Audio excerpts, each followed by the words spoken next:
Hello दोस्तों, नमस्कार। मैं हूं डॉक्टर गौरव राठौर और आप देख रहे हैं नीगो लाइफलाइन होम्योपैथी। आज मैं आपको homeopathic medicine for zero sperm count के बारे में बताने वाला हूं। बहुत सारे लोग हैं जो इस समस्या से परेशान हैं। बहुत सारे ऐसे कपल हैं जो एक प्यारा सा बेबी पैदा करना चाहते हैं, लेकिन मेल यानी पुरुष के स्पर्म काउंट जीरो होने की वजह से बेबी होना संभव नहीं हो पाता है। ऐसे में क्लासिकल होम्योपैथिक ट्रीटमेंट आपकी बहुत मदद करता है। क्या है क्लासिकल होम्योपैथिक ट्रीटमेंट? क्या है इसमें संभावनाएं जिससे कि आप जीरो स्पर्म काउंट या नील स्पर्म काउंट को बिना किसी साइड इफेक्ट के नेचुरली हेल्दी और नॉर्मल कर सकते हो। ये वीडियो आज उन सभी लोगों के लिए है जिन्हें बच्चे नहीं हो रहे हैं, जिन्हें प्री मैच्योर इजेकुलेशन की समस्या है, जिनके स्पर्म हेल्दी नहीं है या फिर स्पर्म काउंट जीरो या नील है। कई बार महिलाओं में मिसगैरेज होने की संभावनाएं देखने को मिलती है, लेकिन इसके लिए जिम्मेदार महिलाओं को ठहराया जाता है, बल्कि ऐसा बिल्कुल भी नहीं है। महिलाओं में मिसगैरेज होने का एक प्रमुख कारण पुरुषों के स्पर्म का हेल्दी ना होना भी हो सकता है। देखिए, स्पर्म काउंट कम होने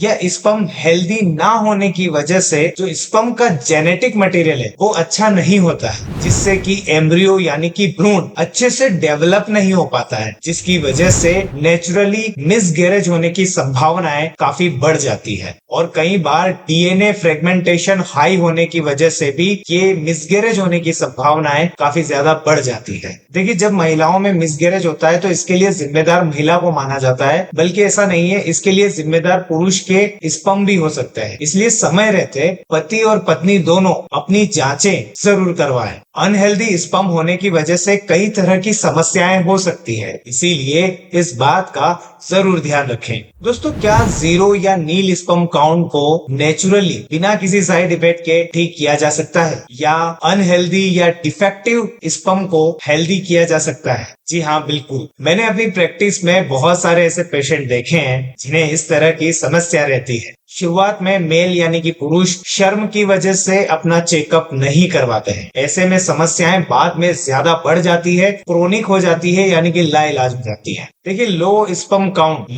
काउंट हम किसे कहेंगे? जब कोई भी पुरुष अपने सीमन का टेस्ट करवाता है तो स्पर्म काउंट अगर 15 मिलियन से कम होते हैं, ये WHO यानी कि वर्ल्ड हेल्थ ऑर्गेनाइजेशन द्वारा एक मानक, एक पैरामीटर तय किया गया है। अगर 15 मिलियन प्रति मिलीलीटर से कम स्पर्म काउंट होते हैं तो इसे लो स्पर्म काउंट की कैटेगरी में रखा गया है। लेकिन अगर स्पर्म 15 मिलियन भी होते हैं या उससे थोड़े बहुत अधिक भी होते हैं तो हम उसे नॉर्मल स्पर्म काउंट कहते हैं। लेकिन ऐसा जरूरी नहीं है कि नॉर्मल स्पर्म काउंट होना भी गुड कैटेगरी में। कई बार हमें स्पर्म की मॉर्फोलॉजी, मोटिलिटी या वाइबिलिटी देखना होती है। मॉर्फोलॉजी यानी कि स्पर्म की बनावट कैसी है, मोटिलिटी यानी कि स्पर्म की रफ्तार या उसकी एक्टिविटी कैसी है, उसकी स्पीड कैसी है, और वाइबिलिटी यानी कि उसके जिंदा रहने की क्षमता कैसी है, ये सब भी देखना होता है। अगर इन तीनों चीजों में कहीं ना कहीं कोई डिफेक्ट होता है, मॉर्फोलॉजी अगर डिफेक्टिव है या फिर मोर्टेलिटी डिफेक्टिव है,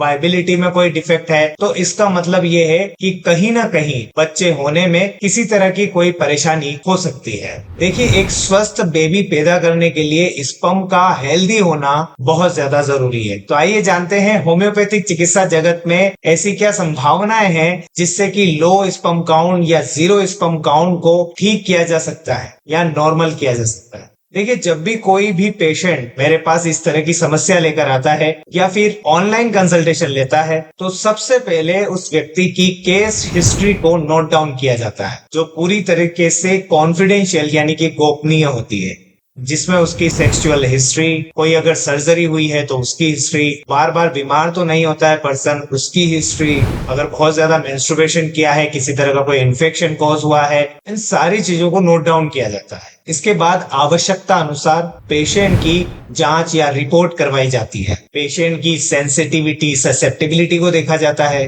उसकी दिनचर्या, खान पान, सुबह उठने से लेकर रात को सोने तक, खाने पीने की चीजें या उसका लाइफ स्टाइल, और उसकी मानसिक चीजें, कहीं कोई मेंटल डिप्रेशन वगैरह, ये सारी चीजों को नोट डाउन किया जाता है। मरीज की भूख और प्यास के साथ साथ सर्दी और गर्मी के प्रति सहनशीलता को भी नोट डाउन किया जाता है। पूरी केस हिस्ट्री को नोट डाउन करने के बाद केस को रिपर्टराइज किया जाता है। रिपर्टराइज करने के बाद मरीज की कंडीशन के अनुसार डोजेज तैयार किए जाते हैं और एक परफेक्टली बॉडी के अकॉर्डिंग तैयार ट्रीटमेंट उसको दिया जाता है। 30 दिन के बाद वापस से रीकाउंसलिंग करके, रीकेस टेकिंग करके उसको आगे के लिए सुटेबल ट्रीटमेंट तैयार करके दिया जाता है। होम्योपैथिक चिकित्सा पद्धति में 2000 से भी अधिक मेडिसिन है, जिसमें डाइल्यूशंस हैं, जिसमें मदर टिंचर्स है, जिसमें ट्राइचुरेशंस हैं, जिसमें टेबलेट्स हैं, ड्रॉप्स हैं, जो किसी न किसी पेशेंट के अकॉर्डिंग दिए जाते हैं, जिसमें पेशेंट की mental condition, physical condition, thirst, thermal, कब समस्याएं बढ़ जाती है, कब समस्याएं कम हो जाती है, तो ये पेशेंट के अकॉर्डिंग अलग अलग डोजेस, अलग अलग मात्रा अनुसार दिए जाते हैं। कोई भी मेडिसिन हर्ब्स का जो चुनाव होता है वो पेशेंट की सेंसिटिविटी, ससेप्टिबिलिटी, उसकी ओवरऑल केस टेकिंग के अकॉर्डिंग ही होता है और ये सबके लिए एक जैसा नहीं होता है। अगर थेरापेटिकली देखा जाए तो कुछ कॉमन दवाइयां हैं, जैसे कि arsenicum album, curcuma longa, allium sativa, ashwagandha, ocimum canum, selenium, calcarea carb, nux vomica और भी बहुत सारी दवाइयां हैं जिनका इस्तेमाल जनरल प्रैक्टिस में डॉक्टर्स करते हैं, लेकिन ये अलग अलग स्केल पर अलग अलग होती है और ये दवाइयां हर किसी पर असरदायक नहीं होती है। बिना डॉक्टर की सलाह के ये दवाइयां काफी नुकसान भी कर सकती है। इसलिए एक रजिस्टर्ड क्वालिफाइड BHMS डॉक्टर से कंसल्ट करके परामर्श लेके ही दवाइयों का उपयोग आपको करना चाहिए। कई बार रिजल्ट दवाओं की क्वालिटी पर भी डिपेंड करता है,